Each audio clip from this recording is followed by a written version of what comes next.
Now, okay, so now tell me if I'm crazy now.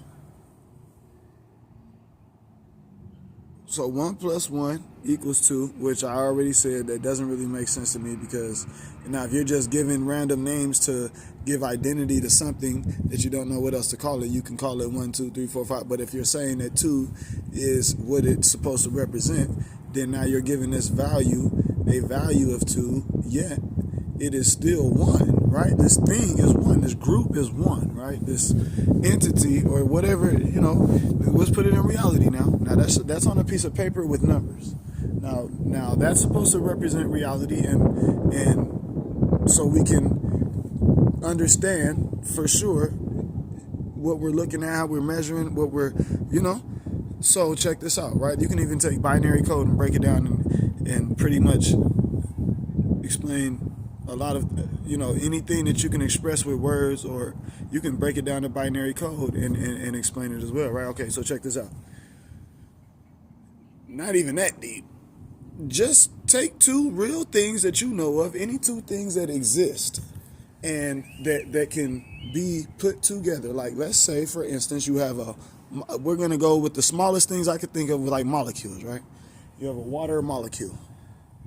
And you take that one water molecule and you add it to another water molecule, which we already know that every molecule, every element, has a atomic structure, and we can look at the atomic structure, and it's not just a single atom. And if there is one with one single atom, the single atom with nothing else, no. But then even if you look at the atom, the atom has a structure of proton, neutron, electron. You understand? So you still have three making one, right? But yet, so if I broke down a proton, I'm sure I could probably find three more things in there. That's just an assumption based on what I'm telling you now.